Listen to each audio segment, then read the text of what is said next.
Hi there, beautiful kind setters, and thank you so much for tuning in. This is a safe space to explore all the amazing ways that kindness plays a pivotal role in a winning mindset.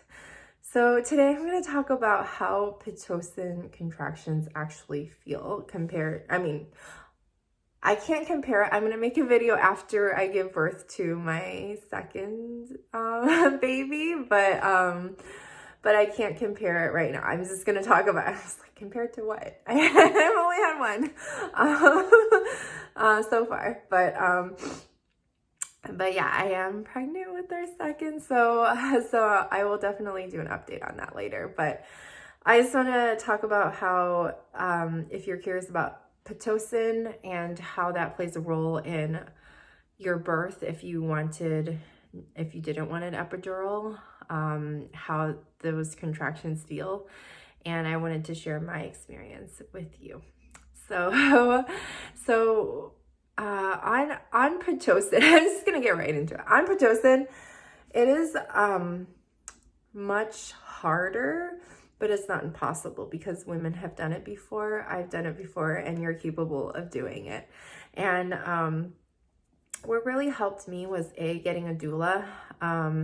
She helped us with a birth plan that was just really, really, really helpful. And then also hypnobirthing. I did this gentle birth app that our doula recommended, and it was just like affirmations as well as mindset around birth and preparation. And then also another thing that helped, I'd say the third thing that really helped was letting go of expectations. Yeah, I wanted this natural birth and I wanted no pitocin. But even if I did have to get an epidural, or even if I did have to, like, however this birth played out, it would have been the perfect birth story for me, because all of our births are so different. All of our needs in the moment, they change. And so setting myself up for success in the way of not like, this is my rigid birth plan. If it doesn't happen this way, I'm a failure.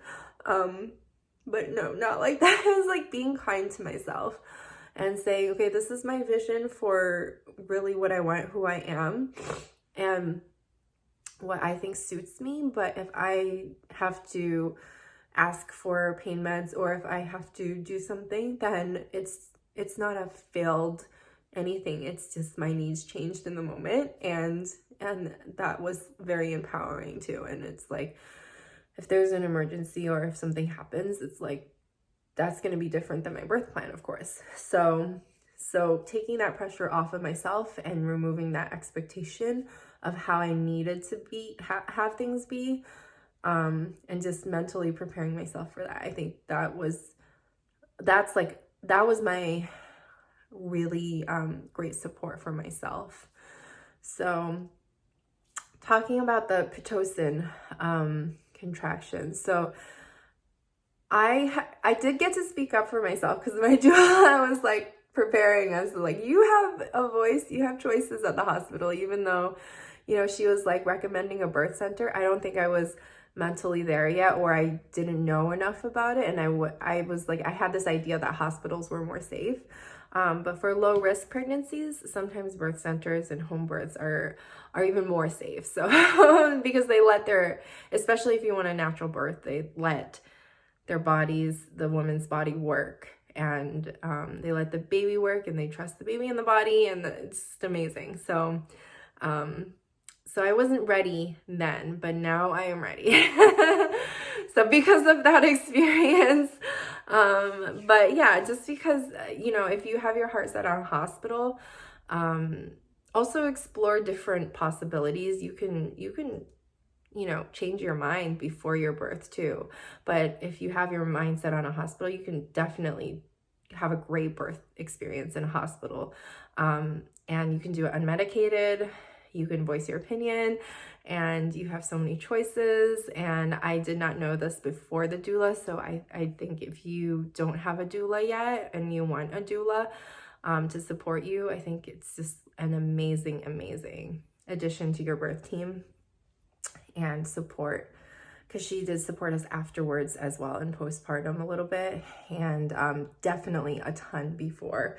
And we still communicate. So yeah, I want to encourage you, if you did get a doula, yes, yeah, you made the right choice. And so back to the Pitocin.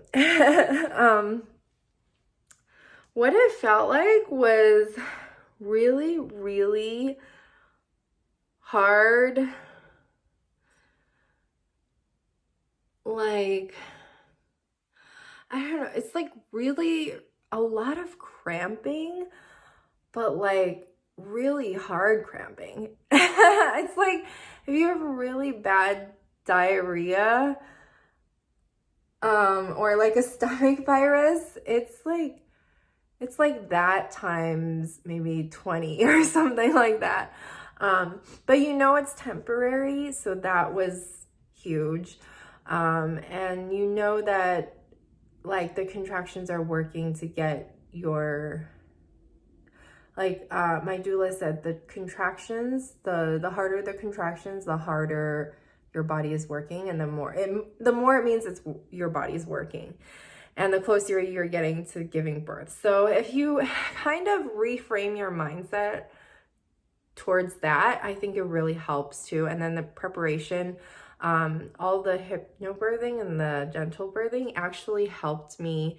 When we got to the hospital, they checked me and I was 4.5, I think, and I really wasn't feeling much at all. So I credit that to the preparation that I felt that I had beforehand. And I wonder how my birth would have been if I didn't have Pitocin. I'm like, I was at a 4.5 and I wasn't feeling anything. Maybe I wouldn't have felt anything at a 7.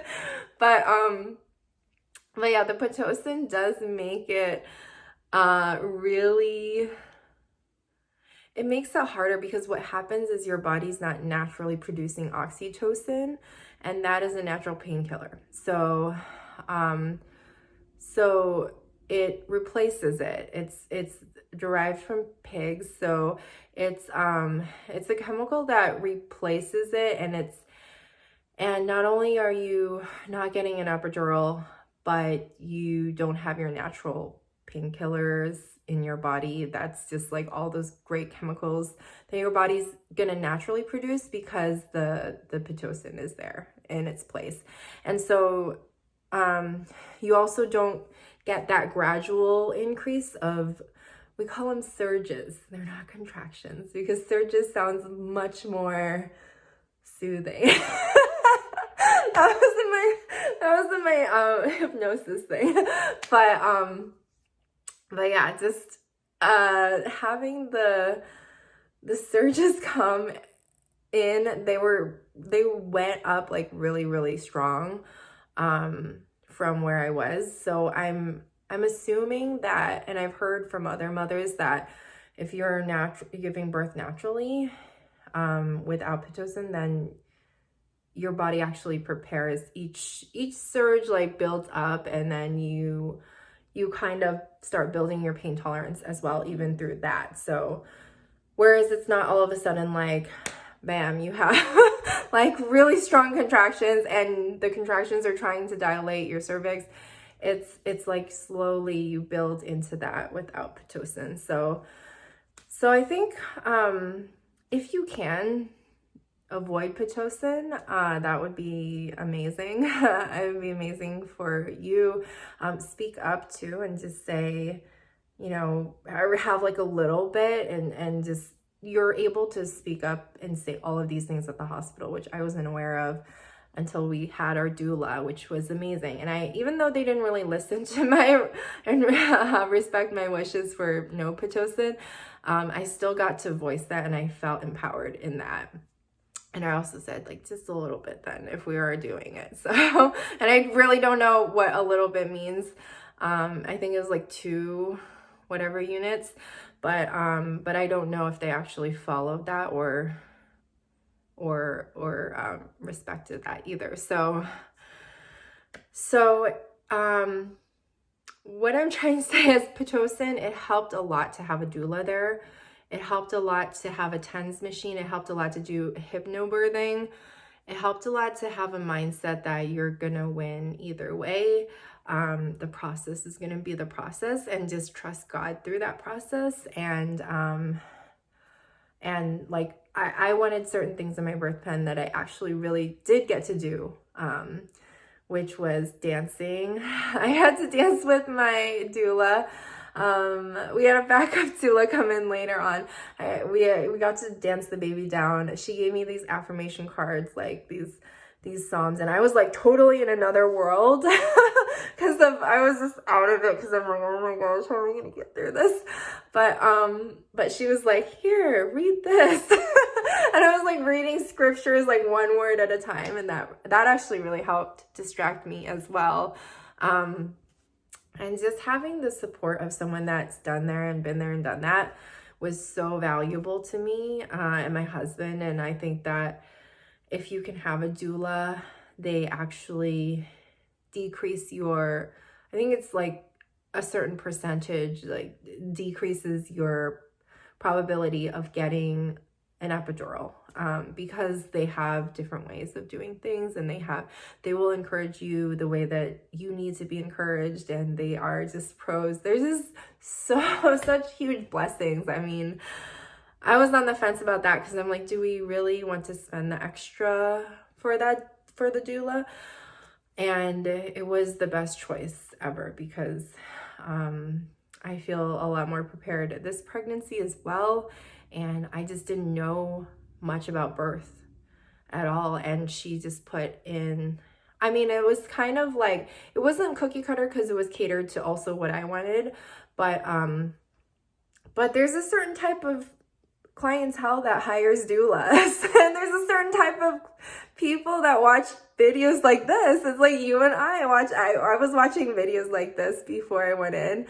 And yeah, I think there's just a certain mindset that you already have. So just kudos to you for wanting the best for you and your baby and wanting a natural, beautiful birth. And it's going to be beautiful no matter what. And I just want to encourage you that it is possible. So don't work yourself up too much if you are scheduled for an induction, and you still you don't want an epidural. Don't worry about it too much. You can get through it. And I think doing things to prepare yourself, like watching videos like this and doing your research, getting a support person, and just working on your mindset, working on some affirmations, working on dwelling on the great things about your birth and trusting your body, and also being aware of if you are fearful of something, or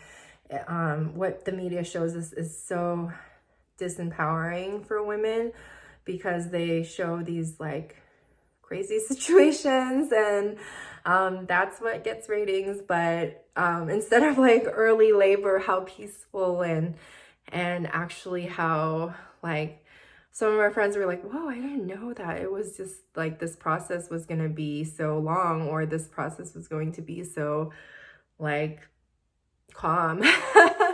But it's true. Birth is it's very natural. It's very calm. And it's just about trusting your intuition and not what the media is trying to feed us, which is just absolutely like craziness. Not every birth looks like that, but they make every birth look like that.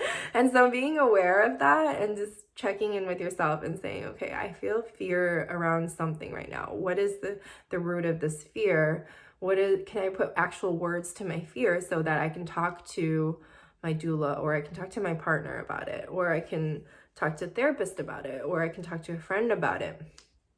Can I put these words on paper so I can get this out and really support myself through this whole process? And it's about being kind to yourself. So thank you again for watching. I have a longer video that goes through kind of my whole process of what happened when my water broke, and more in depth about the doula and the backup doula and how I got through that process. If you want to watch that, I will link that down below. But thank you so much for your time and spending this time with me.